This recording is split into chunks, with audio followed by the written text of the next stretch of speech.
Oke. Selanjutnya ini terkait dengan program yang kami bentuk terkait dengan pendidikan luar sekolah PNF,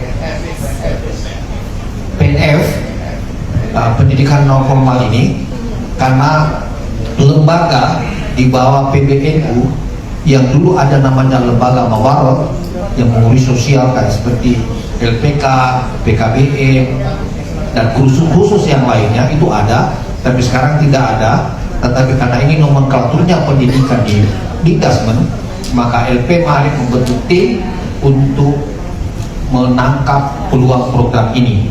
Nah, timnya adalah Pak Arif Wadin. Silakan Pak Arif Wadin dipaparkan secara singkat 10 menit, biar nanti seluruh wilayah juga mempersiapkan timnya.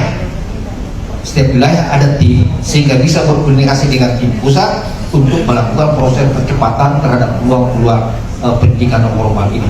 Mangga. Assalamualaikum warahmatullahi taala wabarakatuh. Bismillahirrahmanirrahim. Wassalatu wassalamu ala sayyidina Muhammad. Kan sepatikan bagus, makin cepat makin bagus. Ya, ada video ini pakai Gus Mujib gitu ya, untuk iklan gitu diminta, tapi ternyata sama operator nggak bisa diupload. Jadi langsung aja. Terima kasih pada pengurus saya Ma'arif ya, khususnya Prof. Ali Ramdhani, Kak Oki, Gus Mujib ya, saya diberikan amanah untuk menginisiasi entitas baru ya di Ma'arif itu ya, ini pendidikan non formal ya. Alhamdulillah saya hampir 30 tahun ya, dari tutor, terus kemudian pernah jadi pengelola, pernah mengelola 700 cabang di 354 kota di 32 provinsi. Waktu itu alhamdulillah 5 tahun terakhir ini saya sudah punya satuan pendidikan sendiri PKBM yang alhamdulillah di 32 titik di 32 cabang di 21 kota di kota-kota besar di Indonesia. Dan satuan yang pendidikan yang saya bikin ini ya nggak kalah sama pendidikan non formal gitu. Uang pangkalnya 10 sampai 12 juta, SPP-nya dari 1 sampai 2 juta. Nah, saya pengen berbagi bagaimana membuat satuan pendidikan non formal yang dari sisi kemampuan finansial dan punya comparative advantage ya, punya kelebihan yang menarik bagi masyarakat sekarang. Langsung aja latar belakangnya, jadi sesuai Undang-Undang Sidiknas Undang-Undang 2003 ya, bahwa sistem pendidikan nasional itu ada 3 ya mungkin Bapak Ibu juga sudah paham ya, ada pendidikan formal, non formal dan informal. Nah, pendidikan non formal itu di pasal 26 menjelaskan bahwa pendidikan non formal itu berfungsi sebagai pengganti, penambah atau pelengkap pendidikan formal dalam rangka mendukung pendidikan sepanjang hayat dan mengembangkan potensi peserta didik. Ya. Terus latar belakangnya saya pikir itu ya, saya pikir next. Jadi pertama kebutuhan akan pendidikan seumur hidup gitu ya, terus akses yang lebih luas, pemberdayaan masyarakat, next, fleksibilitas dan adaptasi, keberagaman dari satuan pendidikan. Saya pikir nanti ini materi bisa saya bagikan. 6, peran dalam mengembangkan karakter dan kepribadian, dan 7 tentang dinamika nomenklatur. Next, jadi sebetulnya NF itu selama ini kan kita tahunya adalah pendidikan kesetaraan. Padahal kalau di Permen 81 nomor 2013 itu sangat banyak ya. Jadi yang pertama lembaga kursus dan pelatihan. Kalau lembaga kursus pelatihan ini di bawah Kemendikdasmen ya. Kalau LPK itu di bawah Kemenaker. Itu jangan sampai dulu gitu ya. Tapi di sini ada juga Pak Asep gitu ya, Ketua HIPDI ini juga membawai LPK dan LKP. Jadi sebetulnya kita bisa main di dua. Terus yang kedua PKBM ya, ada PKBM, ada bimbingan belajar gitu ya, ada homeschooling, ada sekolah alam, terus kemudian sekolah bakat, PAUD, DK dan lain. Next, ini Permen 81 tahun 2013 tentang ya, pendidikan non formal gitu ya. Jadi bisa menjadi apa saja gitu ya. Jadi pendidikan ini kan semakin customized gitu ya, pendidikan semakin adaptif dan fleksibel gitu ya. Terutama anak-anak Gen Z itu kan kemarin tadi disampaikan oleh Mas Zainuddin Ali ya, Itu Gen Z itu kan menyukai lingkungan belajar yang menawarkan fleksibilitas gitu ya. Terus dengan cara yang lebih fleksibel gitu ya, kapan mereka belajar gitu ya, mengakomodasi beragam kebutuhan mereka dan lain-lain. Dan memang kalau menurut Josephine itu kan memang pendidikan itu adalah pilihan gitu ya. Sekolah itu bisa di mana saja gitu ya. Kita 2020 kemarin semua anak sekolah di rumah gitu ya. Jadi sekarang belajar itu bisa di mana saja dan kapan saja dan bisa dengan apa saja.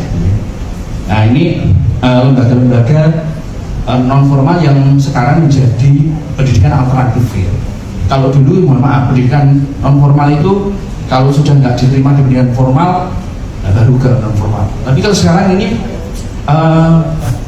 jadi dari 23 cabang PKBM saya ya berbasis homeschooling itu hampir 75% anak-anak yang sekolah di tempat saya itu anak-anak yang nggak bermasalah ya, tapi mereka hanya karena nggak pengen sekolah setiap hari gitu, nggak mau ada PR, nggak bisa bangun pagi gitu ya, terus kemudian nggak mau capek gitu, yang pengen Anak bermasalah namanya ya, nggak mau disiplin kan gitu loh.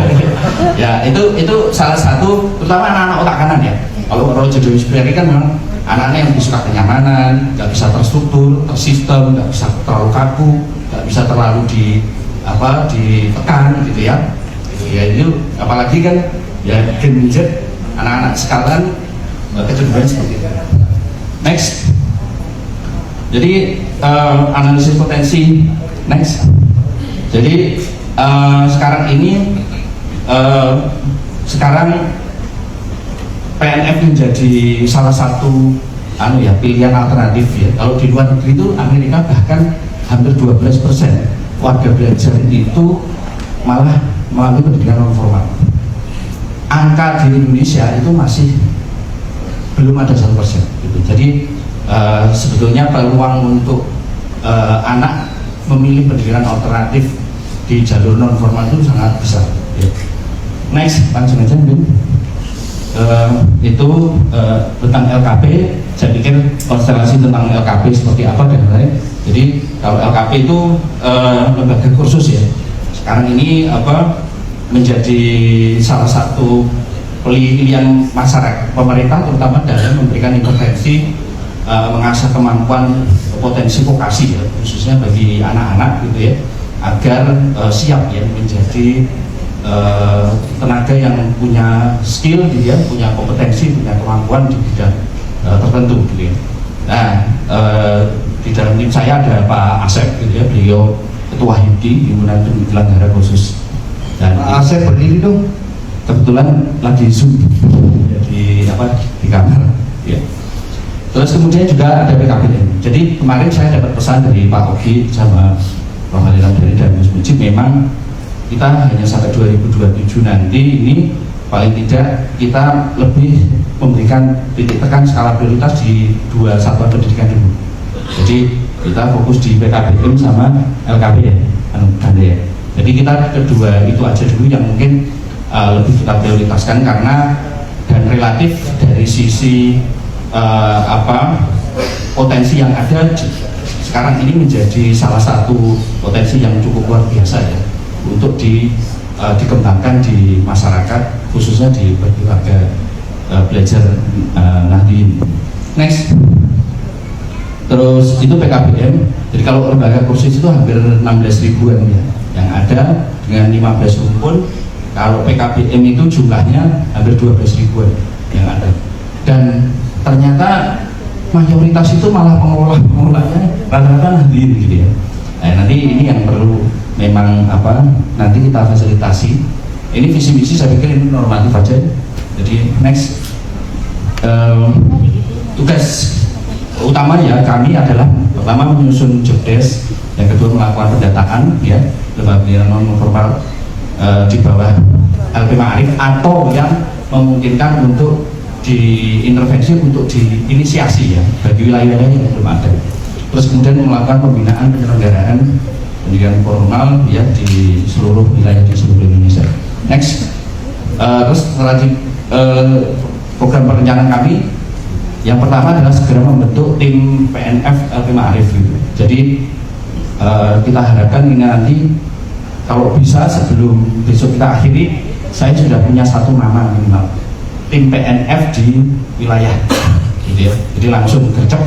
Jadi paling tidak saya sudah punya contact person gitu masing-masing wilayah untuk tim PNF-nya. Nanti jobdesknya apa-apa dan lain nanti kita bikin grup gitu ya untuk melakukan langkah-langkah bersama apa yang harus dilakukan. Yang kedua, sosialisasi pada malam hari ini. Yang ketiga, mengidentifikasi dan menginventarisir terutama mungkin satuan sediaan non formal yang sudah dikelola oleh Jamiah Nahdlatul Ulama gitu ya, ataupun yang berpotensi untuk bekerjasama gitu ya. Terus kemudian menginisiasi pembentukan satuan pendidikan yang belum ada, terutama wilayah-wilayah yang memang belum memungkinkan ya. Jadi saya dapat isu itu Muhammadiyah sudah mengadakan program 1000 PKBM dan 1000 LKP. Nah ini saya pikir kita harus segera, tadi kemarin disampaikan ya, jangan hanya jadi penonton, kita harus punya inisiatif gitu untuk juga mengejar. Terus kemudian upgrading atau scale up gitu ya, pelatihan pendampingan TOT. Terus yang terakhir menjalin kerjasama semua stakeholder gitu ya, untuk mengembangkan, meningkatkan kualitas layanan dan satuan pendidikan di Ma'arif. Terakhir timeline-nya untuk targetnya next yaitu 2 tahun ini ya, dari Juli sampai akhir 2027. Ini tim kami gitu ya, tim PNF yang di PBNU ya, yang nanti akan mendampingi ya rekan-rekan di seluruh wilayah di seluruh Indonesia. Ini ada Pak Asep Sadudin, beliau ketua HIPKI ya. Terus kemudian Pak Miridin ini ketua SP2MI ya, Serikat Penggerak Pendidikan Non Formal. Pak Lukman juga gitu, Pak Eko Saleh dari Forum PKBM, Pak Teguh ini juga dari Forum PKBM. Terus dibantu oleh teman-teman pengurus Ma'arif ya, yaitu Pak Jamaluddin, Pak Bukhari dan Pak Ahmad Yusuf. Demikian dari saya, terima kasih Pak. Pertama saya tambahkan saja, saya memahami dan mengerti beberapa wilayah di LP Ma'arif ini itu sudah ada binaan-binaan PKBM maupun lembaga kursus dan pelatihan. Nah, ini kita mau inventarisasi sehingga LP Ma'arif punya data untuk bisa diorkestrasi supaya enak musiknya, satu frekuensi.